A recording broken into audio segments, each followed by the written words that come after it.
ఆ రకంగా పల్లెలు చేశాం.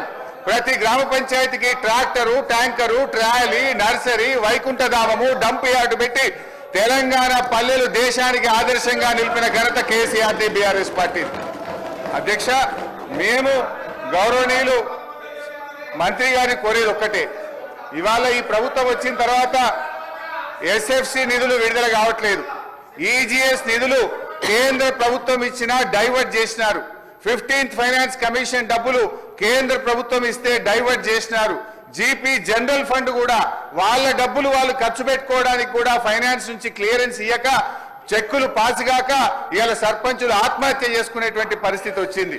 అప్పులు చేసి బంగారం కుదబెట్టి పనిచేస్తే ఈ బిల్లులు ఇయ్యారు. అధ్యక్ష, ఒక్క నవంబర్ నెలలో బడా బడా కాంట్రాక్టర్లకు 1200 కోట్లకు పైగా బిల్లులు ఇచ్చారు. ఒక్క నెలలో 1200 కోట్లు బడా కాంట్రాక్టర్లకు ఇస్తారు. ఈ చిన్న కాంట్రాక్టర్లు 5 లక్షలు 10 లక్షలు చేసిన సర్పంచులు, ఎంపీటీసీలు, జెడ్పీటీసీల మీద ఎందుకు పగబట్టి కక్షతో వాళ్ళని ఇబ్బంది పెడుతున్నారని చెప్పి నేను ఈ రోజు ప్రభుత్వాన్ని అడుగుతున్నా. అధ్యక్ష, ఈ రోజు పరిస్థితి ఏమైంది? గ్రామ పంచాయతీలకు రెగ్యులర్ గా ఇవ్వాల్సిన నిధులు ఇవ్వకపోవడం వల్ల చివరికి ఏం దాకొచ్చిందంటే అమెరికా దేశం తెలంగాణకు పోతే చికెన్ గున్యా వ్యాధులు వస్తున్నాయి, జాగ్రత్త అని అమెరికా దేశం ఆ దేశ పౌరులను హెచ్చరించే పరిస్థితి ఏర్పడ్డదంటే పల్లెల్ని ఏ రకంగా మీరు నిర్లక్ష్యం చేశారో అర్థమవుతా ఉంది.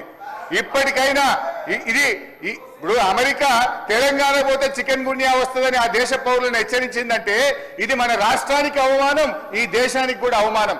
మీ పాలన ఆ రకంగా ఉన్నది. సో దయచేసి మేము కోరేది ఒక్కటే అధ్యక్ష, వీళ్ళు బిల్లులే కాదు అధ్యక్ష, ఎంపీటీసీలు, సర్పంచులు, జెడ్పీటీసీలు దిగిపోయి 9 నెలలైంది, ఇంకా వాళ్ళ జీతాలు కూడా పెండింగ్లు ఉన్నాయి. 1వ తారీఖు జీతం ఇస్తామని చెప్తారు. జెడ్పీ చైర్మన్లకు, జెడ్పీటీసీలకు, ఎంపీటీసీలకు దిగిపోయి 9 నెలలైనా 3 నెలల జీతాలు పెండింగ్ ఉన్నాయి. అధ్యక్ష, ఆ జీతాలు ఇయరైతే పనిచేసిన దానికి బిల్లులు ఇయరైతే వాళ్ళు మిత్తిలు కట్టలేక, అప్పులు కట్టలేక ఇవాళ చాలా బాధల్లో ఉన్నారు.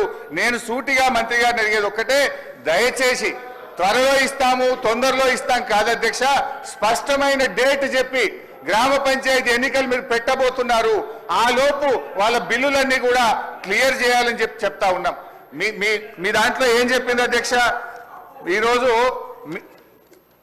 ఇది మీ మేనిఫెస్టో, కాంగ్రెస్ పార్టీ మేనిఫెస్టోలో ఏం చెప్పింది అధ్యక్ష? రాజీవ్ గాంధీ గారు తెచ్చిన 73, 74 రాజ్యాంగ సవరణ ప్రకారంగా మీరు గ్రామ పంచాయతీలను బలోపేతం చేస్తామన్నారు, నిధులు విడుదల చేస్తామన్నారు. కానీ మీరు అది ఏది కూడా చేయకుండా ఇవాళ మోసం చేస్తున్నారు. మాజీ సర్పంచ్లకు, మాజీ ఎంపీటీసీలకు పింఛన్లు ఇస్తామన్నారు. పింఛన్ మాట దేవుడు కానీ వచ్చే జీతం కూడా ఇస్తలేదు అధ్యక్ష. గా పింఛన్ కూడా ఎప్పటి నుంచి ఇస్తారో, జీతాలు ఎప్పటిలో క్లియర్ చేస్తారో, బిల్లులు ఎప్పటిలో క్లియర్ చేస్తారో స్పష్టంగా చెప్పాలని మీ ద్వారా అడుగుతా ఉన్నా. గౌరవ సభ్యులు కొత్త ప్రభాకర్ రెడ్డి గారు. గౌరవ సభ్యులు పల్ల రాజేశ్వర రెడ్డి గారు. అధ్యక్ష, పంచాయతీరాజ్ బలోపేతం చేసింది కాంగ్రెస్ పార్టీ అని చెప్పేసి చాలాసార్లు కూడా ముఖ్యమంత్రి గారు, మంత్రులు చెప్తుంటారు. ఇవాళ మేమందరం కూడా సర్పంచులకు చేయట్లేదని చెప్పేసి చివరి సంవత్సరంలో 2023 సంవత్సరంలో అనేక సర్పంచులను హైదరాబాద్ తీసుకొచ్చేసి మొత్తం కూడా చేసింది ఆనాటి కాంగ్రెస్ ప్రభుత్వం. మేమందరం కూడా నిజంగానే అనుకున్నాం, రాగానే వాళ్ళందరికీ ఏదో మద్దతుగా ఉండి చేస్తారు కదా అని చెప్పేసి. అధ్యక్ష, మా జనగామ నియోజకవర్గంలో 8 మండలాల్లో 127 గ్రామాల్లో ప్రతి సర్పంచ్కి దరిదాపుగా మొత్తం కలిస్తే ఇలా 45 కోట్ల రూపాయల బిల్లులు పెండింగ్ ఉన్నాయి. అధ్యక్ష, ఈ 12 నెలల కాలంలో ఒక్క రూపాయి కూడా రాలే. బచ్చన్నపేటలో ఒక చిన్న గ్రామం గంగాపురం అని ఒక దళిత మహిళ ఉన్నారు, వీళ్ళని ఏం చేయాలని చెప్పేసి చిన్న విలేజ్లో ఒక 7 లక్షలు ఉంది, ఆ 7 లక్షల కోసం కూడా తిరిగి రాలేదు అధ్యక్ష. చిన్న రామంచెర్ల అని చెప్పేసి మాజీ సర్పంచ్ ఎండి ఖలీలా బేగం అని ఉంది, బిడ్డ పెళ్లి పెట్టుకున్నారు, దాదాపుగా 25 లక్షలు పెండింగ్ ఉన్నది. మొత్తం కూడా వాళ్ళ ఇంట్లో ఉన్న బంగారంగా అది కూడా పెట్టుకున్నారు, కుదోబెట్టడానికి ఇలా లేని పరిస్థితి.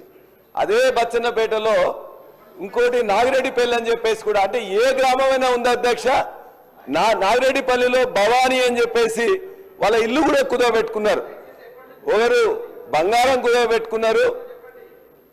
అధ్యక్ష, మేము చేయలేదని చెప్పేసి మీకు అధికారం ఇచ్చిండ్రు, మీకు అధికారం ఇచ్చినప్పుడు మీరు ఇస్తా అని చెప్పిండ్రు.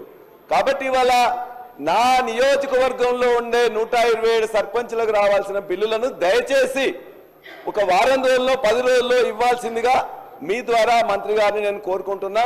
వాళ్ళ ఇంట్లో పెళ్లిళ్ళకు కానీ మిగతా కార్యక్రమాలు కానీ ఇలా చేసే పరిస్థితి లేదు. అందరూ కూడా సగం మంది మహిళా ప్రతినిధులు ఉన్నారు. అందరూ కూడా పేదవాళ్లే, మధ్యతరగతి తక్కువ వాళ్ళ అధ్యక్ష. రెండోది వారు సార్ చెప్పారు ఈ బిల్లుల కోసం మిగతా వాళ్ళందరూ కూడా ఇలా సెక్రటేరియట్కి లేకపోతే మిగతా దగ్గర పిలిపిస్తే 4 గంటలకే వచ్చి అరెస్ట్ చేస్తున్నారు అధ్యక్ష. ఇప్పటికి 4 సార్లు 5 సార్లు కూడా వాళ్ళందరినీ మహిళల్ని పొద్దున 4 గంటల వాళ్ళకి కల్లాపు చల్దామని చెప్పేసి అంటే పోలీసు వాళ్ళు ఆనాడు రజాకారులకు ఆ సమయంలో కూడా ఇంత యొక్క నిర్బంధం లేదు అధ్యక్ష. మహిళా పోలీసులు లేకుండా మహిళా మాజీ సర్పంచ్లని ఇవాళ అసెంబ్లీ ఉన్నట్టు కాదు అధ్యక్ష, అంతకంటే ముందు రోజు అరెస్ట్ చేసి లోపల పెడుతున్నారు. దయచేసి మీరు బిల్లులు ఇచ్చి వాళ్ళ యొక్క నిరసన తెలియకుండా చేయండి. ఆ నిరసన పాల్గొవట్లేదు, నాకు చేత కావట్లేదు అంటే కూడా ఆ మహిళా సర్పంచ్లను అరెస్ట్ చేయడం దయచేసి బంద్ చేయమని మంత్రి గారిని కోరుతా ఉన్నాను అధ్యక్ష. గౌరవ సభ్యులు కాటేపల్లి వెంకటరమణారెడ్డి గారు.